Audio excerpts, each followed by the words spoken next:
Welcome back to another episode of Inside Mentors Minds, where we dive deep into epic humans to find out what got them to where they are today, their tips, their tricks, and a little bit more of what is inside their mindset in order for them to perform at the levels they're performing at.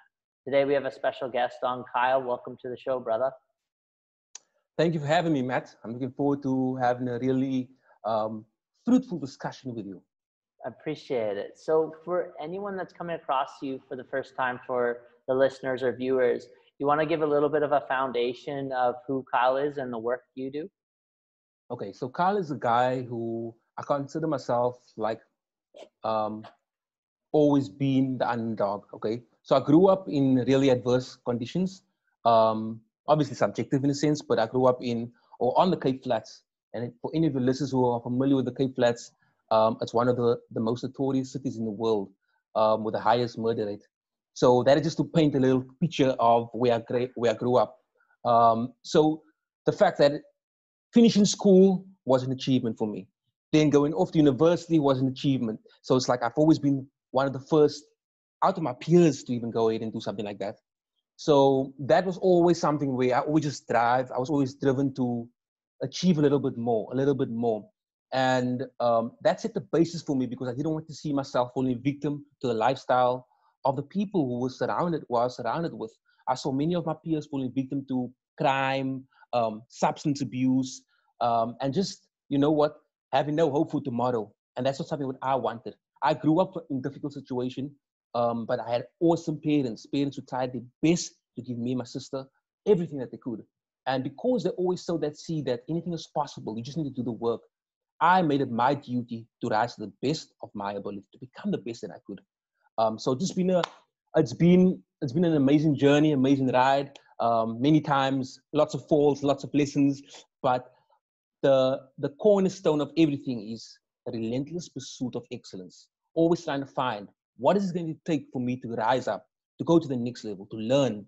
And yeah, in a nutshell, that is me. So I finished university at about 23. Started out in the counseling space. As a counselor, I worked in NGOs and community organizations, working with people on the Cape Flats, drug addicts, people involved in gangsterism, but the very dark side of life, you know. And eventually, my wife and I got married in our later 20s. I got involved in fitness. We decided to move over here to Thailand and explore Thailand. And this also gave me a new understanding of, you know, life outside of Cape Town, outside of South Africa. And from that point, I just continued to pivot and grow. And today I work with, I would say, I help people become their best, become great. So I work with lots of professional athletes, footballers. I work with entrepreneurs. I work with leaders, with anybody who is on the pursuit of excellence, who's on their path of attaining their version of impossible, something that seems unattainable to them right now and everybody around them, but who knows, listen, I'm here for a reason and I'm willing to do whatever it takes to get there. So that's basically me in a nutshell. Man, I love it. And that is so inspiring. Congratulations on all your success and getting out of Thanks, those man. odds. Mm-hmm. Usually, if in my experience of reading, being around, and talking to anyone of any sort of greatness, there's usually like a very dark period or a dark Mm-hmm. time. Is this Mm-hmm. something you experienced? And then what was it and how'd you get through it? So If you I've feel had like sharing. many times, I've experienced many dark times or difficult times, but this one that I would say was a catalyst for the change, the person who I became, because I haven't always had the perception of life or the perception of who I could become. I always wanted things to be easy. I thought, okay, I put in the work and things should come to me easily. So I'll give you a little background. So after finishing my undergrad, I studied psychology. I was like, you know what? First of all, against all odds, I managed to finish school, then go ahead, get a university degree. So you like, oh, you're looking at this milestone. Once you get it, your circumstances will be changed. But I found myself being depressed, unemployed, living with my parents with a bachelor's degree. I did not even want to attend my graduation, right? I did not attend it, to be frank. my parents were like, oh, we have to go. It's like something that's obviously, it's an amazing achievement. Like I told you, where I come from. So my sister was the first person from our family to actually graduate from university. I was the second. But I just thought, no, there's no ways I'm going. I was in a dark place. And I was about 20, maybe 21, 22. I think about 22 at that time. And I would just try, and I was trying to find jobs. But South Africa has a very high unemployment rate. I think it was back then easily 30%. And it was really difficult. Trying, but not getting anywhere. Eventually, I applied for so many jobs. I then got offered a scholarship to do a postgrad in, I think it was computer programming of some sort. And I was like, wow, this sounds like an amazing opportunity, because after the 1 year scholarship, it's a paid scholarship, I would then have a job by the company. So it just guaranteed a job. So I was like, wow, this sounds awesome. And this is basically one of the events that shaped my perspective of what I can do. So I went out to this particular day, this event. We had to all do a pitch on why we think we deserve to be part of this scholarship. So this company was offering, this organization was offering a paid ride at university, okay, for postgrad certificate in the IT field. And they were pairing us up with like major corporations in South Africa to go and work in the afternoons. So we work in the afternoons, we get paid. After the 1 year, we also full-time work at the company. So it was an amazing opportunity. And there was only 30 of us who were shortlisted out of thousands. Excited. I needed to do a 1 minute pitch. I went in, in the auditorium, I stood there. There was about 30 executives, okay? So one for each person. And you basically had to pitch why you want to be on it. And they would say, okay, I want to take him or her to be on part of my team. Wow, I stuttered. I could not get the word out. I froze. I just went blank. And I mean, for 1 minute, all I needed to speak is for 1 minute. They were like, Carl, it's fine. Maybe we ask some questions. They asked questions I still could not answer. Eventually, they were like, okay, fine.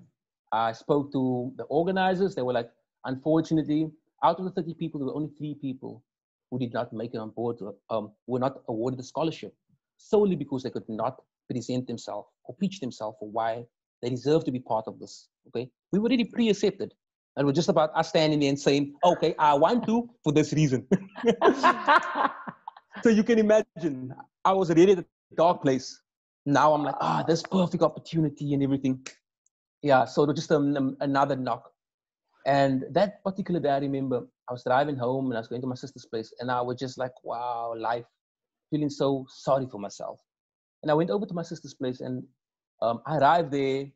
I spoke to her. She was like, I'm really sorry and all these things. And then she was like, okay, a few moments later, she was like, Kyle, you want to go and sweep the porch? Because we have guests coming over. And it's her husband's birthday. So they're having guests coming over for dinner, and it's her husband's birthday. And I was like, okay. And I went out, and I was like, how could she ask me after knowing that I had just faced my umpteenth rejection, okay? And I'm at the lowest of the lowest. And she's somebody who really loves me, cares for me. Yet she made this request. So I was confused, but anyway, I followed through. And while I was sweeping that particular moment, I started thinking, why did this happen? And I think that's also the light that a new insight that I got that's really been really important to me is reflecting back. Because in that moment, I was trying to reflect why she did what she did, okay? And then I realized, you know what, at the end of the day, people can love you, people can want the best for you. But at the end of the day, the onus rests on you. It's your responsibility. No matter the results that you're getting, it's your responsibility to show up, okay? To be prepared to do your best. If you don't get the results, you find out why did you not get it and try again. So that moment became my learning lesson where I was like, you know what, it's my responsibility, nobody else's. Yes, I got rejected because I could not speak, but I'm going to do something about this. And then I basically went down a path of me saying, you know what, I'm going to become a great public speaker. Because I realized in that moment, I'm afraid of public speaking. Mm-hmm. And I just went hard at it. I went hard at developing myself. Okay. And I can proudly say today that I'm a competent speaker, competent communicator. I've given a TEDx talk. So I've achieved amazing feats since that time. And that was maybe 7 years ago, okay? 6 years ago. So that's in a nutshell, one of the dark places that I've been in and how I transferred that and allowed that to become a fuel to push me. That's amazing, man. I really appreciate that. It's, sometimes these moments in life really help us. There are these dark times, Yes. and it's not until we come to the other side to realize, like, wow, that was a really great moment. And Mm-hmm. sometimes it does take some time to get through that. So if someone comes to you in these dark moments, Mm-hmm. or these blocks, what are their common blocks that they come to you with, and then what do you share with them to solve the blocks? You see, it's always, it depends on the individual, okay, what their particular challenge is. And at the end of the day, we all face challenges, right? So it's about what is the challenge that they presented with? And what are the common challenges that people face, whether they are high achievers, right? Or people who haven't achieved any, as, as understoned by belief, right? That is the cause of it. People lacking the sense of, I'm able to do this, I'm able to show up, I'm able to accomplish this. And that stems back from their story, the narrative, okay, that they've created about who they are and what they're capable of. So I usually work with my clients to identify what is that stopping them, right? Then looking at, okay, why and where does it stem from? What is the story behind that? Because we operate by stories. Our identity is nothing but a story that we've created in our mind, okay? A story about how we relate to the world and how we expect the world to relate to us. And if we want to achieve at the highest level possible, it's about us recreating the story, creating an empowering story of who we are, of us being the champions, of us being the conquerors. And not simply just creating a story, but showing up, okay, and actually living that story, saying, okay, you know what? So if I want to be a conqueror, if I want to be the hero of my story, what do I have to do to become the hero? Yeah. It's So it's it's also so following through with true. action. Mm-hmm. So let's say that I find out that I have a story that's not serving me. So the first step is to become aware of that story. Now that I found Mm-hmm. out that I have this story running me, how do I start to change that story, change that narrative? To change the narrative, it depends. So obviously I'll set up unique exercises depending on what it is that you're struggling with. But to change your narrative, there are many ways. Like you said, the first step in any change is becoming aware of it, right? Because we can't change something that we're not aware there's a problem. Okay, so if we're not aware there's a problem, we can't consciously change something Mm-hmm. or intentionally change it. So the fact that you've already identified there is a problem, you're already halfway there. That means you've already achieved a sense of awareness. Now it's about, okay, how do you overcome this problem? How do you conquer this problem? Okay, so if you realize that, oh, let's say, you know what, my belief is not there in order for me to lose weight, right? Mm-hmm. Because belief is critical in every single thing. People think it's simply just a plan and taking action. No, people sabotage themselves because they lack the belief. That's why there's people who's been struggling for years and years and years to lose weight, right? But they don't get there. Why? Now, it stems to the belief. What's the belief that glues together everything? So if we look back at it and say, you know what, this person lacks that certainty that I'm going to achieve this. It's more tentative. Okay, I'm going to try. Okay, so basically, in essence, it depends on what a particular block is or what a particular story is, the narrative, and then trying to align activities that helps that individual challenge that. Because all you want to do is challenge that story to make that individual realize that this is not the reality, that this belief maybe served me at a particular time, but it doesn't serve me anymore. Yeah, Okay. so So mhm, let's keep carrying this example through the weight loss. Like, so mhm, they've become aware of that narrative that's running them in the weight loss, but they're mhm, looking to create that, essentially, that new identity, shift from that mhm. belief that the narrative that is holding them back.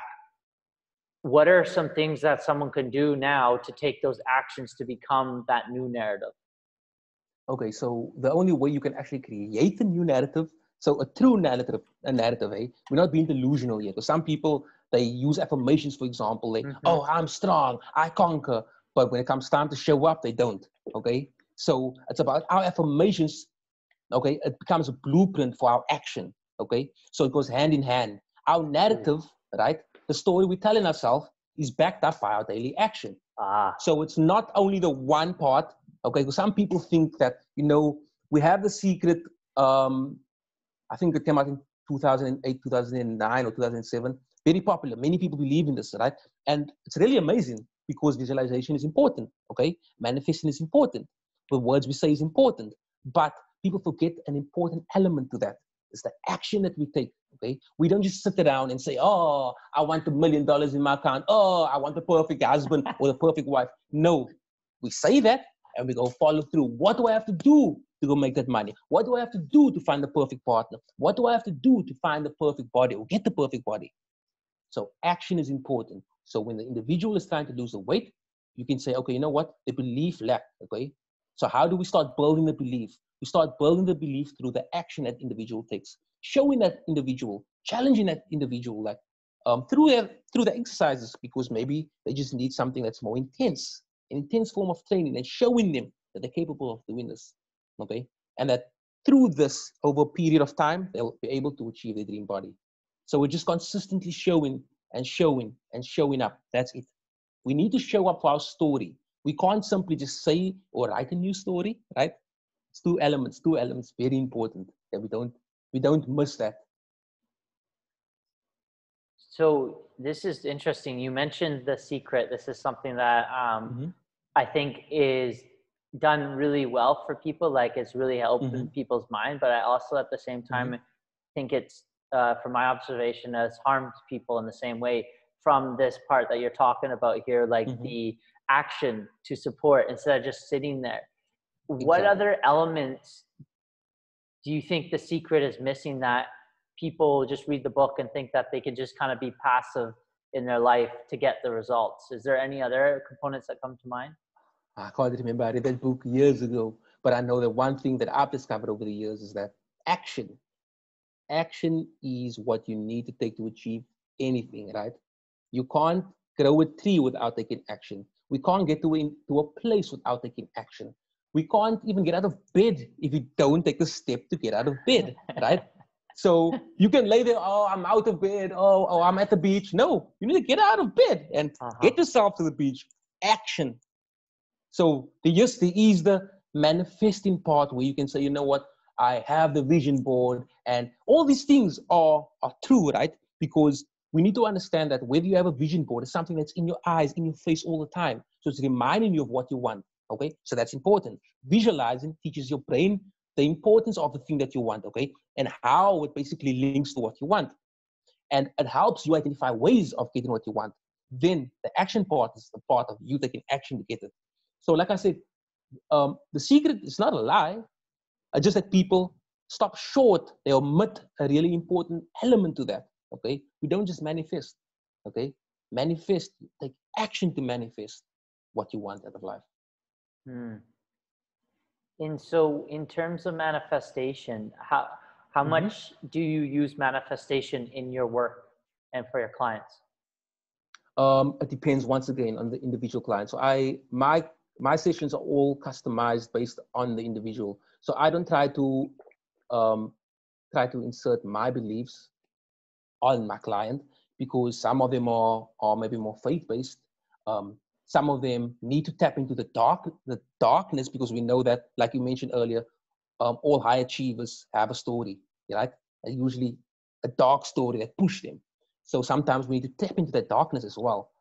So it depends on what my client is struggling with, and I will obviously evaluate based on their goal and what area to push on, what particular tool to use to help them achieve that. But it all boils down to how we're going to fuel them to get to what they want, right? Like you said, you can everything in our life. The world gives us everything we need to get what we want out of life, right?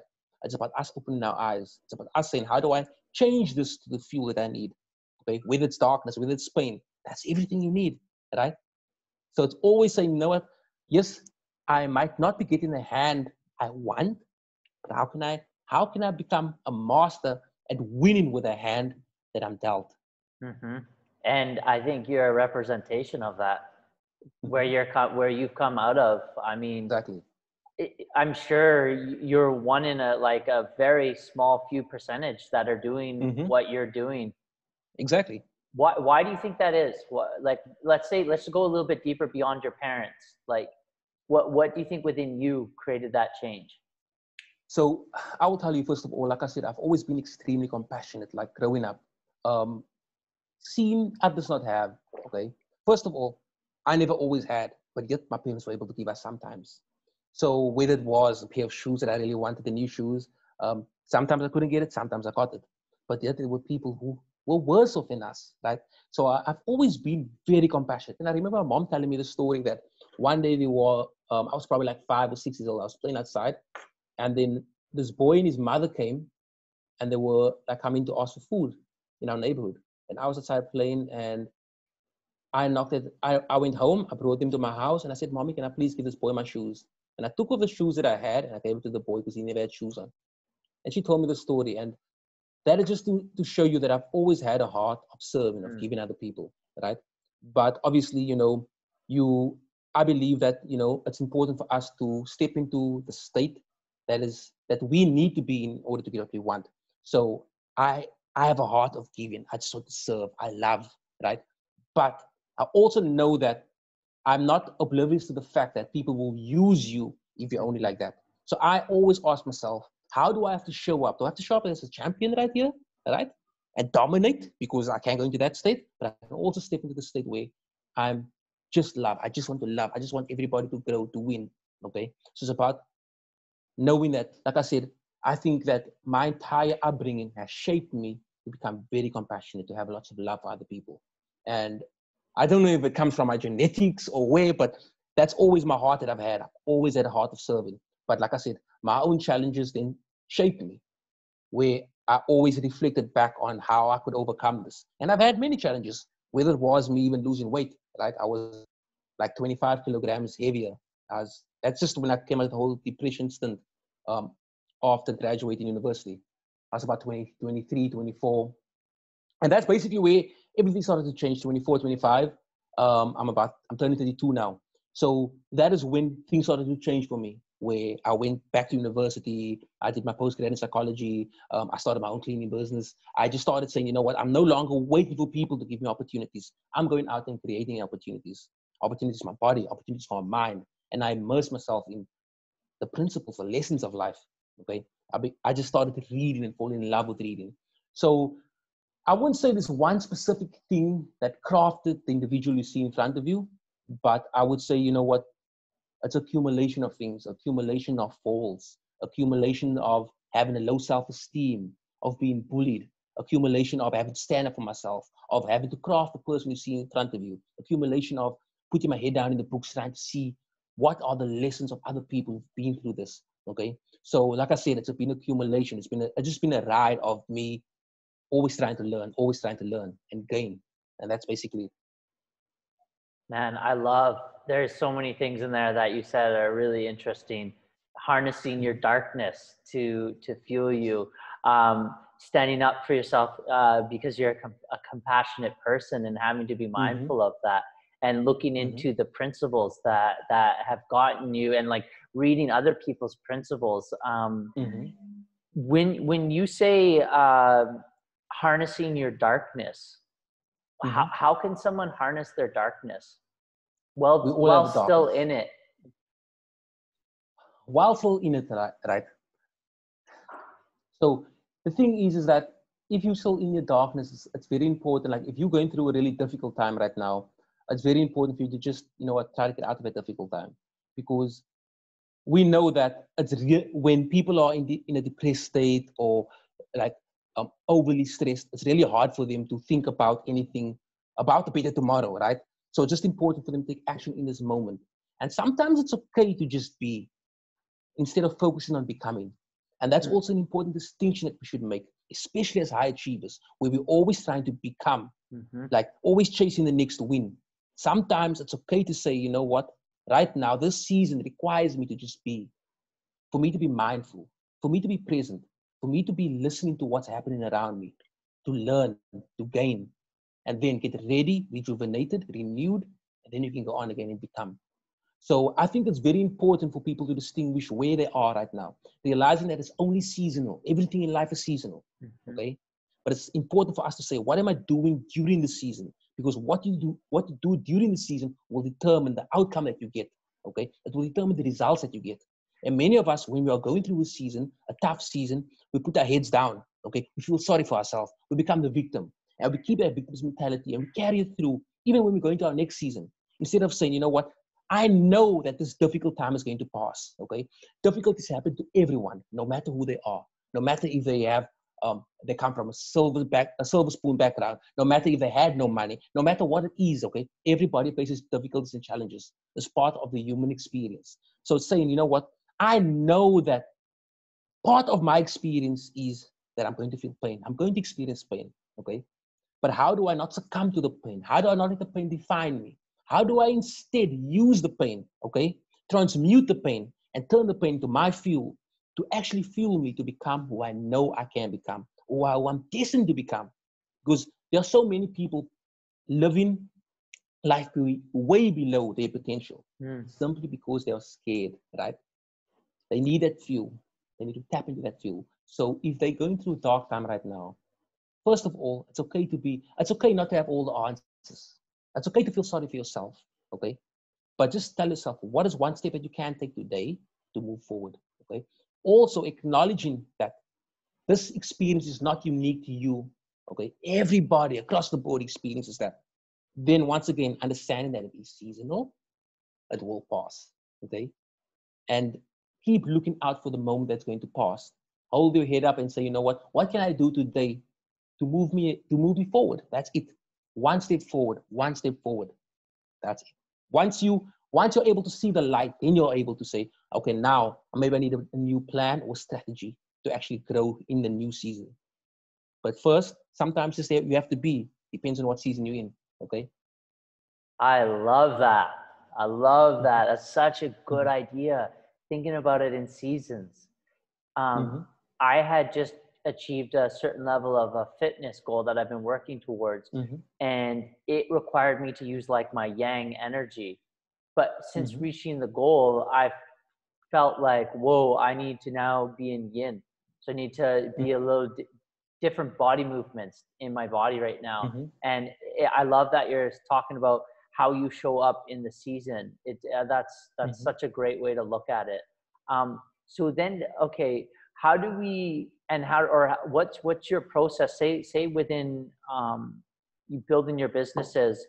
I mean, I'm sure you've had to overcome imposter syndrome and fear.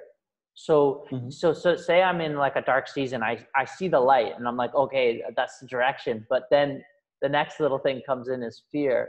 What should I do to navigate this fear? Fear is natural, okay? All human beings experience fear, once again. So it's first about you identifying, okay, what am I fearful about? How can I mitigate the risk? Because if we look at fear, right, what is fear trying to do? Fear is trying to protect us. That's it, okay? The main purpose, or the primary reason that we are fearful is trying to protect us. And when we think about what is it trying to protect, it's trying to ensure our survival, right? It's trying to ensure that we don't die. That's what fear is. Now, it's about you saying, okay, now that I know, I acknowledge I'm feeling fear, what can I then do, okay? Or identify, what am I fearful about? What is the worst case scenario, okay? And am I comfortable with this? Or how can I mitigate the risk? So you need to identify, first of all, what are you fearful about, okay? What's the worst case scenario? Are you comfortable with the risk, okay? Or how can you mitigate the risk? Sometimes it could be, listen here, like you said, you're feeling imposter syndrome, having to do something. So you're fearful about that. In a sense like that, what's the worst case scenario, right? The worst case scenario is maybe, let's say, you're not getting the clients if it's working with clients, right? That's the worst case scenario. So what? Okay. So how do you mitigate the risk? How do you ensure that you are not as fearful when you go into that? How do you prevent that from happening? You could then say, okay, for me to prevent that is for me to practice beforehand. Okay. So that is preventing the risk. So it's identifying that is an irrational fear in a sense. Okay. That fear is not really keeping you alive. Okay.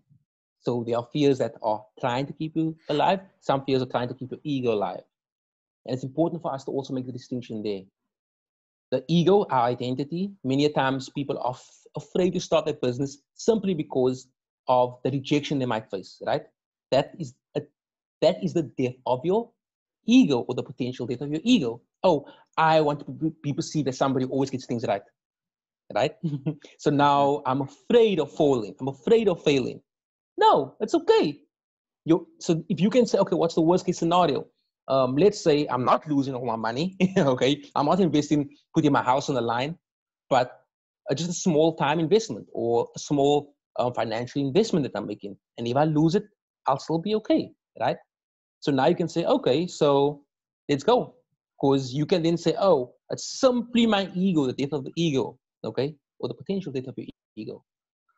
So it's also distinguishing, what type of fear is it? Is it really a fear that's trying to keep us alive, right? Then identifying what is the cause of the fear, or how can you mitigate the risk? So yeah, that's in essence basically it. And like I said, there's always ways around that. How do you mitigate the risk?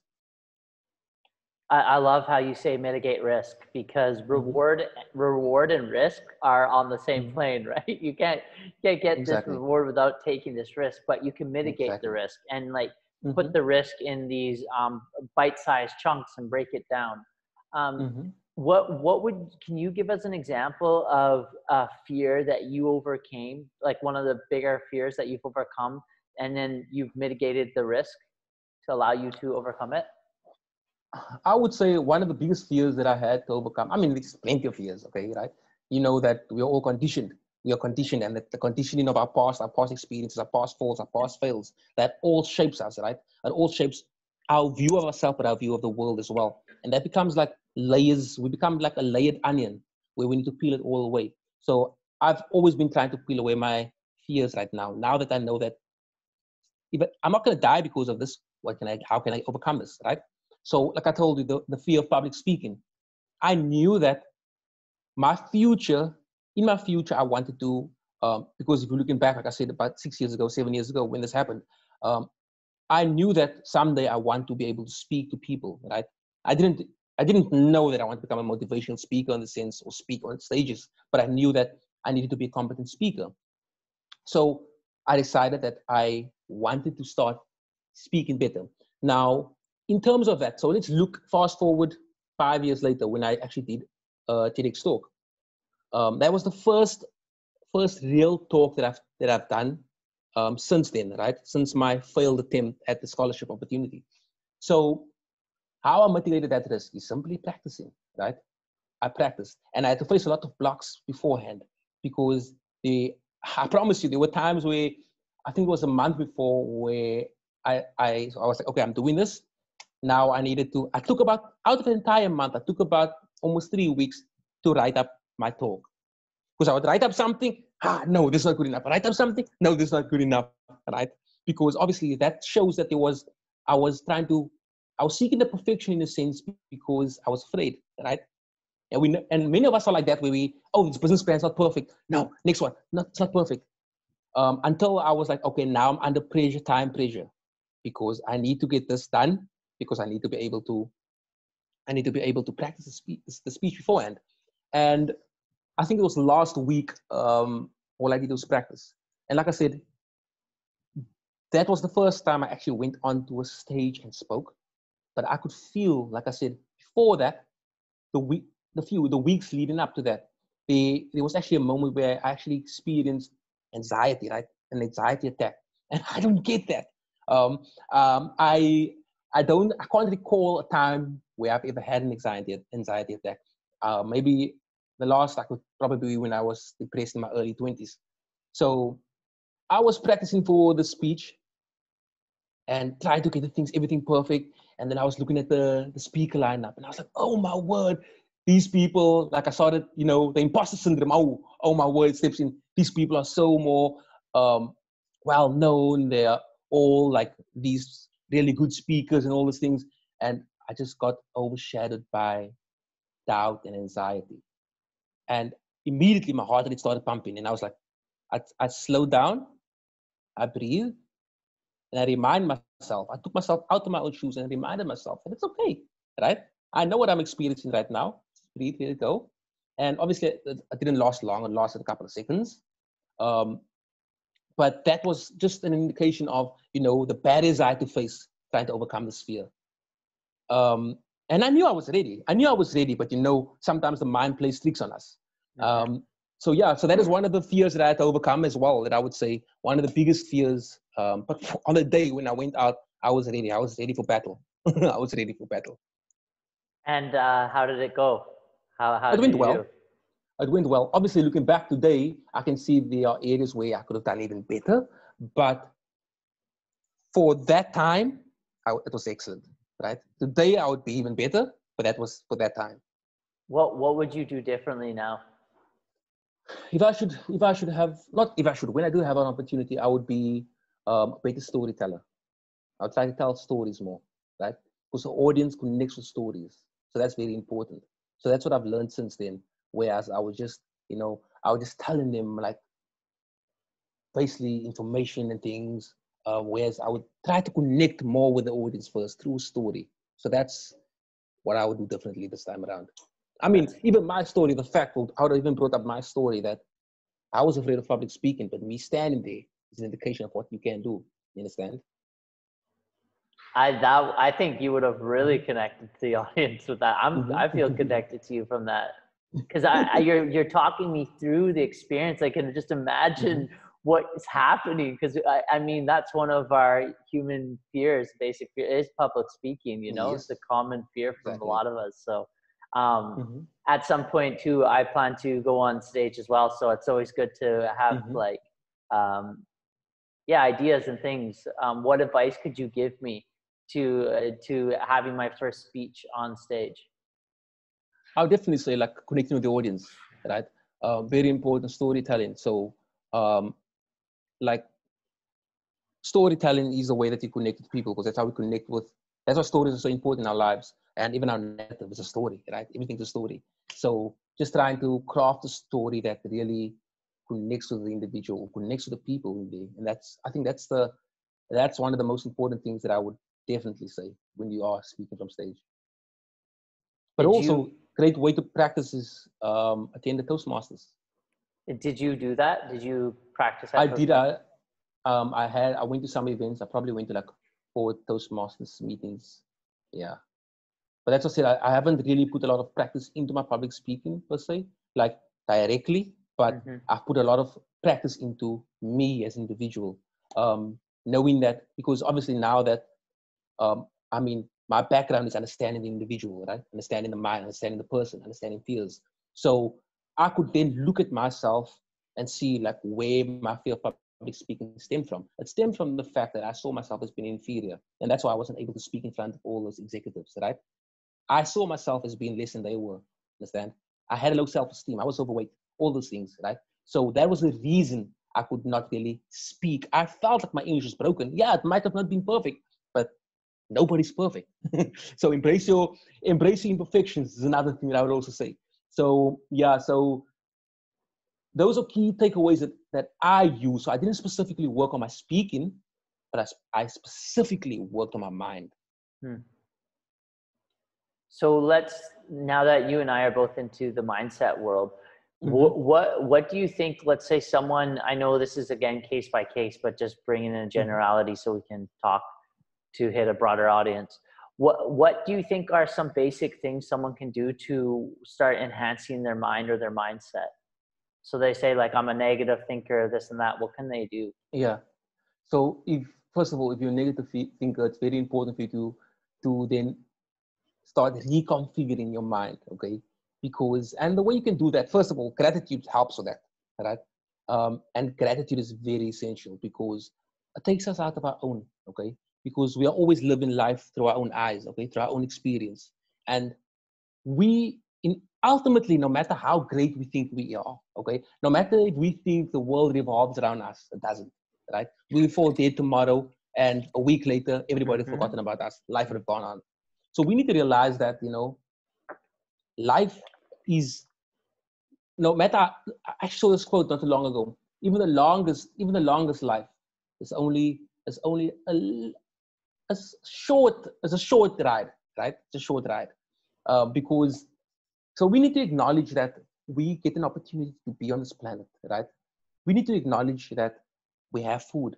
Even if life is not perfect, even if you hate your job, at least you have an income. There are people who don't. So gratitude, firstly, that's the very first thing I would say. And then I would say, trying to reconfigure your mind is read.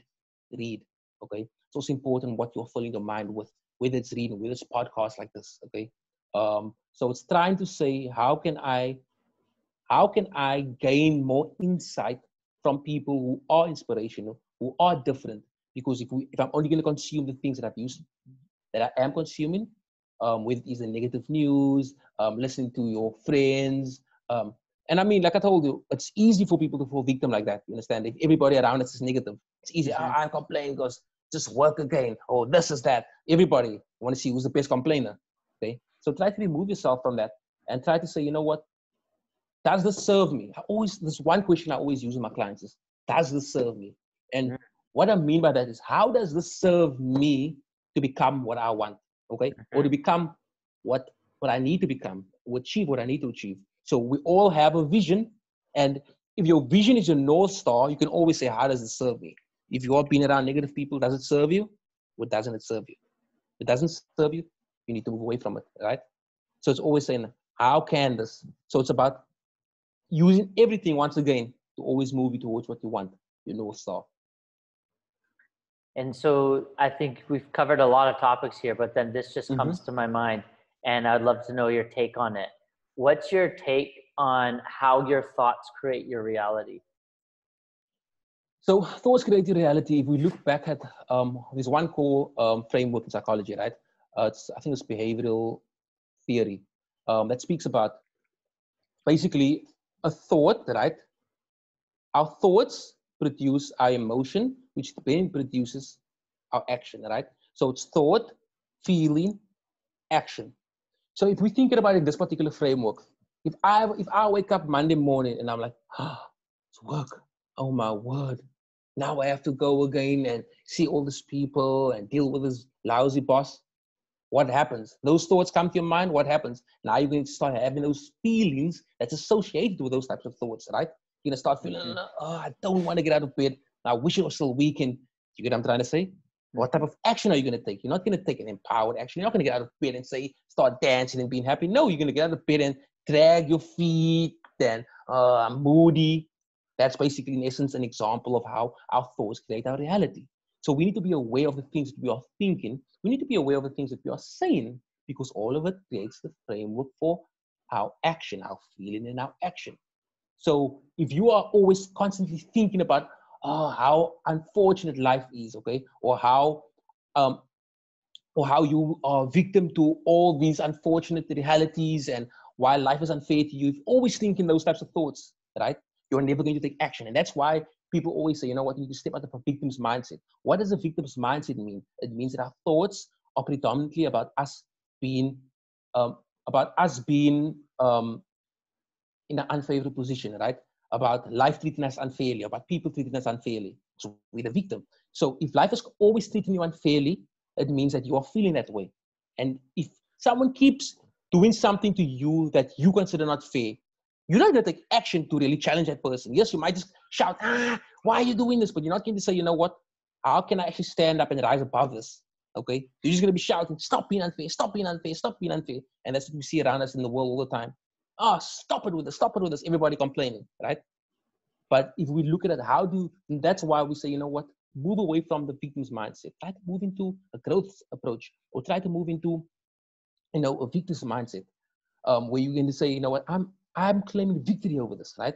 Now, if you claim victory over it, where you say that in spite of those things happening, and very similar to what I told you earlier, where the hardships that I faced, where I had to go in and present to those for that scholarship, in the same way, I could have been like, it's so unfair. Why nobody's giving me an opportunity, right?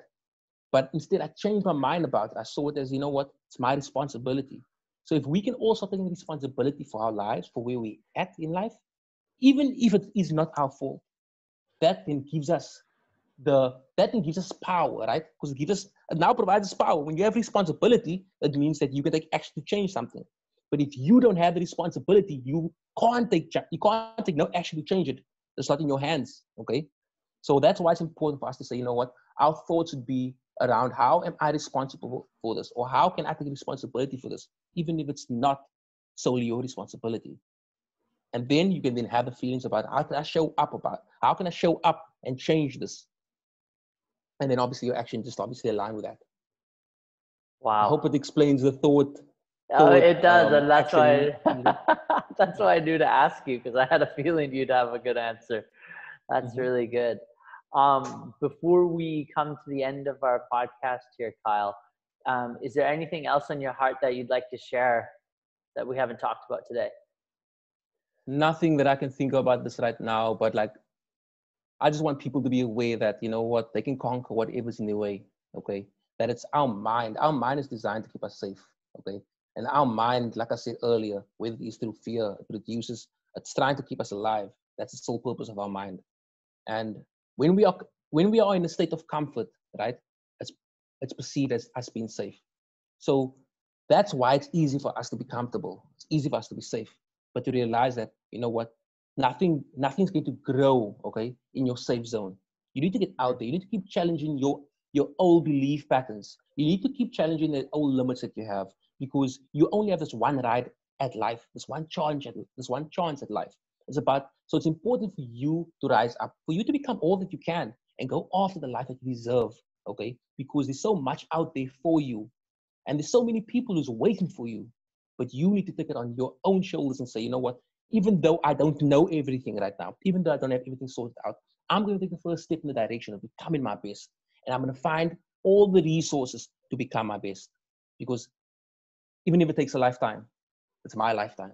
I'm sacrificing this lifetime to achieve the life that I deserve, okay? And help those who's waiting for me. So in essence, that's what I'll leave people with. Realize that you, the possibility exists for you. There's so many possibilities that exist for you. Stop buying into um, a life of average, or stop buying into this is enough, or I can't do anymore. Okay, stop buying into I can't, because if you really want, you can do anything you want to, even if it means you fail a million times, even if it means you have to find somebody to help you with it. There's always ways to achieve what you really, really want. So you need to take responsibility for that and say, how can I? So that is I to conclude. love that, man. Hey, hey, hey, hey, hey. Yeah, sorry, it's just I know it's a mouthful, but a quick free flow for you. No, I appreciate it, man. I'm soaking it all in. I'm like, Mhm. nice, yes, yes, yes. I agree. I echo exactly what you say, and I support it, and I feel the same way, man. And Yeah. I wanna leave here with nothing left in the tank. You know, I wanted to give it Hmm. my all and know that I really seized every opportunity that I could. So I support you and I Awesome. appreciate you. Um, so what I do with all my guests at the end of the show is I just ask a couple of questions, Hmm. and they just about 2 to 3 sentences. So, what's your most gifted book that you Hmm. give to people? The greatest salesman in the world. The greatest salesman in the world. I'm not The, sure it's OG something, the author, but it's one of my all-time favorites. I'll definitely recommend you get that, even if just the audio. the greatest Amazing book. salesman in the world. Hmm. Okay. And so let's say you could go to Bangkok and there was Hmm. a billboard and you Hmm. could get this one quote out or this message out in front of a million people and they'd see it daily. What would that message be? Hmm. Wow. I'll probably be like, his greatest inside of you. Take a step to Mm. unlock it. Ooh. Yeah. Because many of us have given up. We've sold out on the Mm. greatness inside of us, right? Many of us. And I truly believe that every single human being on this earth has an amazing potential inside of them.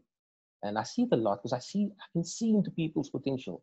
And that's a gift that I've honed obviously over the years of working with people. And a lot of people don't believe in themselves. And sometimes it's just about getting a nudge in the right direction. And I'm here to tell people today that if I can do it, right? Because I believe in myself, then you can, right? You can rise to whatever you want to. I mean, I gave you a brief background of my life. That's just a brief background, but I mean, it's been filled with many, many challenges, right? Many adversities. And like I told you, the majority of people don't make it out of there. They don't make it out of the hood. They don't make it out of the ghetto. That's it. So I'm telling you that the possibilities that exist for you is endless. But it's about you. It's about you saying, how do you take the step to actually turn your obstacles that's in front of you right now into your opportunities? And how do you rise to becoming the best version of yourself, the best person, and really step into your full potential? I would read that sign every day. I'll walk by it just to read that sign. And Kyle, in the last 6 months, what's a new habit you've acquired that's positively benefited your life? Wow. In the last 6 months, I'm trying to think now.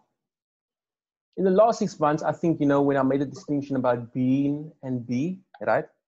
I think in the last 6 months, I really made that distinction where it was important for me to be. Maybe not in the last 6 months, because I think that this last 6 months would be in the start of the year. But I would say in the last 12 months that I realized that it's important to I created the distinction between be and becoming.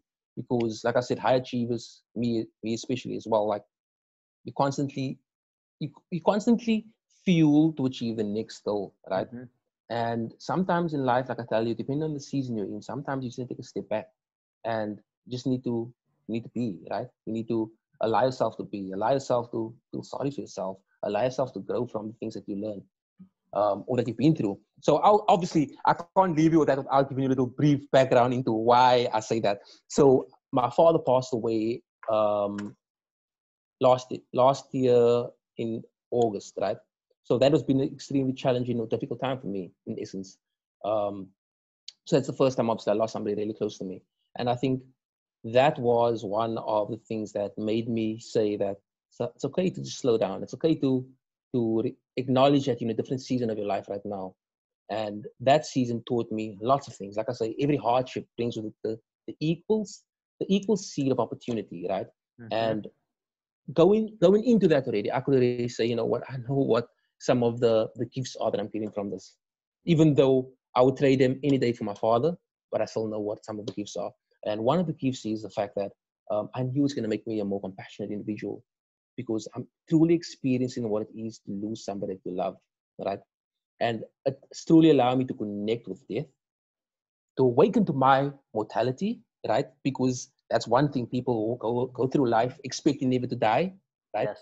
And it's unfortunate that sometimes somebody close to you have to die in order for you to really wake up that, our time's ticking away. But like I say, it's also a gift. And also the gift is like really connecting to the pain. And that pain is important. First of all, like I told you, pain can fuel you, but also pain is part of the human experience. So I'm on this human experience like you are, and I need to allow myself to feel as well.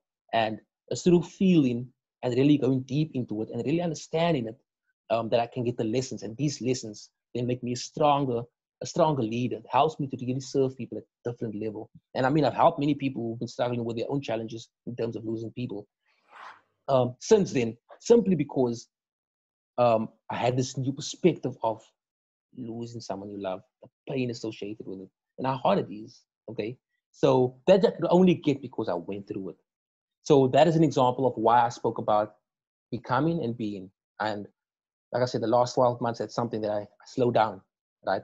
Because I needed to take my foot off the gas. I needed to allow myself to just be instead of focusing on becoming, right? And very essential. But like I said, sometimes it's okay to just be in the season you are in. Get the lessons because every season gives us lessons. Okay, allow to refine you. Don't let it define you, but allow to refine you. Allow to refine your character. Allow to refine your perspective of life.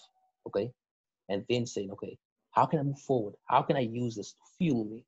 Okay, to go to the next level, serve people. I love it. Yeah. I actually just did a post today on failure doesn't define you, it refines you. So Mm-hmm. just constantly Awesome. these pains are Exactly. we put labels to them and we let them define us, but they're actually a constant refining process, shaping our character. So Exactly. Everything is shaping us, shaping our experience of life. well, absolutely.